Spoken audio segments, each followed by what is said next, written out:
जिस ने बहुत से अमेरिकन सोल्जर्स को मौत के घाट उतारा। अमेरिका और इराक की जंग खत्म हो जाती है, लेकिन फिर भी 2 अमेरिकन सोल्जर्स को इराक में भेजा जाता है एक पाइपलाइन की हिफाजत करने के लिए, क्योंकि वहाँ पे वर्कर्स सेफ नहीं थे। कोई था जो उनको शूट कर रहा था। अमेरिकन स्नाइपर मैथ्यूज और आइजैक को वहाँ भेजा जाता है। इन दोनों का काम था उन लोगों को मार देना जो उन वर्कर्स को शूट कर रहे थे। वो दोनों तेज धूप में पत्थरों के बीच में छुप के दुश्मनों को ढूंढ रहे थे। काफी ज्यादा ढूंढने के बाद भी उन्हें कोई नजर नहीं आता और उन्हें वेट करते करते 22 घंटे पूरे हो गए थे। मैथ्यूज का सब्र टूट रहा था। वो आइजैक से कहता है, मुझे लगता है यहाँ कोई नहीं है, और वो यहाँ से उठ के नीचे की तरफ जाना चाहता है, लेकिन आइजैक उसे रोक लेता है। आइजैक उसे कहता है हो सकता है यहाँ कोई स्नाइपर हो, और वो स्नाइपर जूबा भी हो सकता है जो इराक का नंबर 1 स्नाइपर था, और वो बहुत खतरनाक था। लेकिन मैथ्यूज की बात ये कह के टाल देता है, सिर्फ 30 सेकंड में कोई 8 लोगों को कैसे मार सकता है। मैथ्यू को लगता है यहाँ जितने भी लोग मारे गए उन पे किसी ग्रुप ने हमला किया, लेकिन आइजैक को लग रहा था कि यहाँ कोई न कोई स्नाइपर है। अब उन्हें वेट करते हुए 22 से भी ज्यादा घंटे हो गए थे और मैथ्यू का सब्र जवाब दे गया था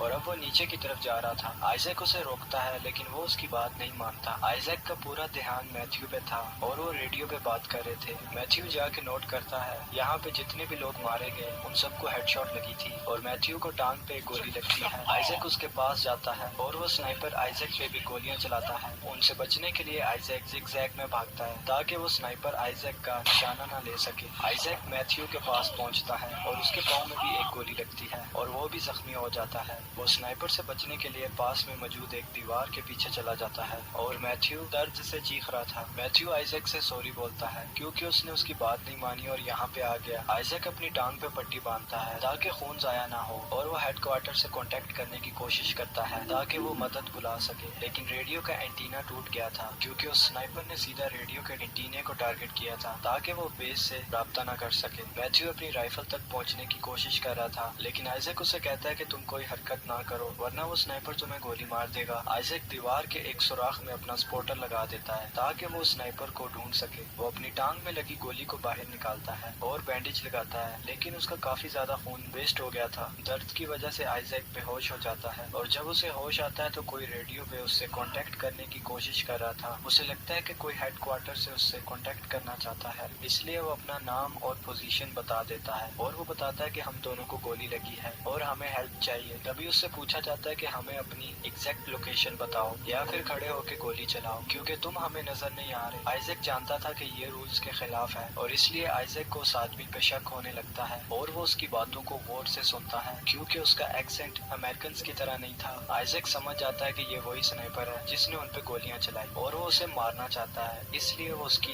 एग्जैक्ट लोकेशन जानना चाहता है। उसे आइजैक की रेडियो फ्रीक्वेंसी मिल गई थी, इसीलिए वो उससे बात कर रहा था। आइजैक उसे कहता है कि मैं जान गया हूँ तुम वही स्नाइपर हो जिसने मुझे शूट किया। अब आइजैक उसे इग्नोर करके बेस में कांटेक्ट करने की कोशिश करता है, लेकिन वो स्नाइपर उससे कहता है कि मुझसे बात करते रहो वरना मैं मैथ्यू को गोली मार दूंगा। इसलिए आइजैक उससे बातें करने लगता है ताकि मैथ्यू जिंदा रहे। वो आइजैक से पूछता है कि तुम्हारी फैमिली में कौन है और तुम स्नाइपर कैसे बने, लेकिन आइजैक उसे कुछ नहीं बताता और उसे बातों में उलझाए रखता है। इसके साथ वो एक मैप तैयार करता है जिसके जरिए वो उसको ढूंढ सके। वो अपने बैग में से पानी की बोतल निकालता है और उसमें पानी नहीं होता क्योंकि स्नाइपर ने उस पे भी गोली मारी थी। वो स्नाइपर कहता है कि मैंने जानबूझ के पानी की बोतल में गोली मारी थी। आइजैक उसे कहता है कि तुम बकवास कर रहे हो, कोई भी इतना परफेक्ट निशाना नहीं लगा सकता। वो स्नाइपर कहता है कि मैंने तुम्हारे रेडियो का एंटीना भी उड़ा दिया और तुम्हारी टांग में भी गोली मारी। अब तुम प्यास से मर रहे हो और तुम्हारा बहुत ज्यादा खून भी जाया हो गया है और तुम बेस से भी कांटेक्ट नहीं कर सकते और ऐसे ही तुम तड़प तड़प के मर जाओगे। तब आइजैक उससे कहता है कि तुम एक आतंकवादी हो। वो इस बात पे हंसने लगता है और कहता है कि तुम लोग हमारे मुल्क में बंदूक लेके आते हो और हम पे ही गोलियां चलाते हो और तुम हमें ही आतंकवादी कह रहे हो। काफी ढूंढने के बाद आइजैक उस स्नाइपर की लोकेशन जान जाता है। वो कचरे के ढेर में छुपा था, लेकिन अभी भी आइजैक को उसकी एग्जैक्ट लोकेशन नहीं पता थी। 24 घंटे कचरे के ढेर में छुप के रहना और वहाँ से इतना परफेक्ट निशाना लगाना,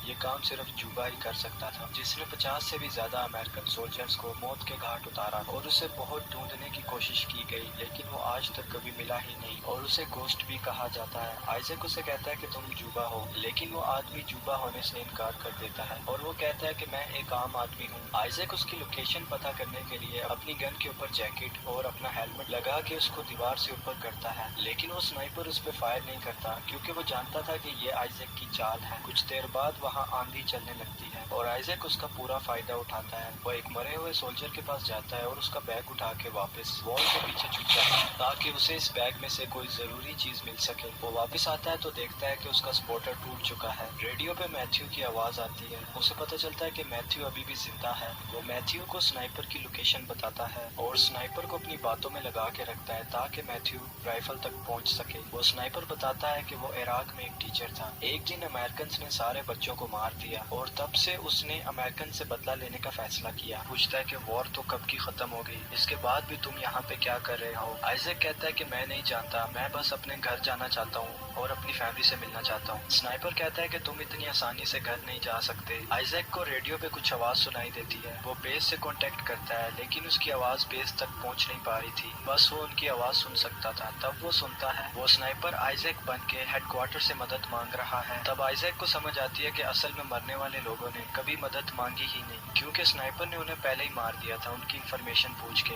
और उसी ने बेस पे कांटेक्ट किया था ताकि मदद के लिए और लोग आए और वो उनको भी मार दे। वो ऐसे ही जाल बिछा के एक एक अमेरिकन सोल्जर को मार रहा था। तब आइजैक को ये एहसास होता है कि ये स्नाइपर कितना खतरनाक है। बहुत ज्यादा खून बहने और पानी ना पीने की वजह से आइजैक बेहोश हो जाता है। जब उसे होश आता है तब उसे एक हेलीकॉप्टर की आवाज सुनाई देती है। वो स्नाइपर से बात करने की कोशिश करता है लेकिन उसे कोई रिप्लाई नहीं मिलता। वो मैथ्यू की गन अपने पास खींच लेता है और उसे नजर आता है कि हेलीकॉप्टर उसके पास आ रहा है। आइजैक उस दीवार को गिरा देता है और कचरे की ढेर की तरफ निशाना लगाता है। स्नाइपर भी आइजैक पे एम करके बैठा था लेकिन धूल और मिट्टी की वजह से उसे कुछ दिखाई नहीं दे रहा था। वो आइजैक पे फायर करता है और उसकी गन से निकलता हुआ फ्लैश आइजैक देख लेता है और आइजैक ठीक वहीं फायर करता है। इसके बाद स्नाइपर की तरफ से फायर आना बंद हो जाता है जिससे आइजैक को लगता है कि वो मर गया। आइजैक उठ के खड़ा हो जाता है लेकिन अभी भी वो अंदर से डर रहा था कि अगर वो जिंदा हुआ तो वो उसे मार देगा, लेकिन आइजैक पे कोई भी फायरिंग नहीं होती। अब आइजैक को कंफर्म हो जाता है कि वो मर चुका है। इतनी देर में हेलीकॉप्टर लैंड करता है और उसके साथ ही आइजैक को उठा के ले जाते हैं। अब वो हेलीकॉप्टर फ्लाई करने लगते हैं, तभी उनके हेलीकॉप्टर पर फायरिंग होती है और वो हेलीकॉप्टर क्रैश हो जाता है और उसने सबको मार दिया।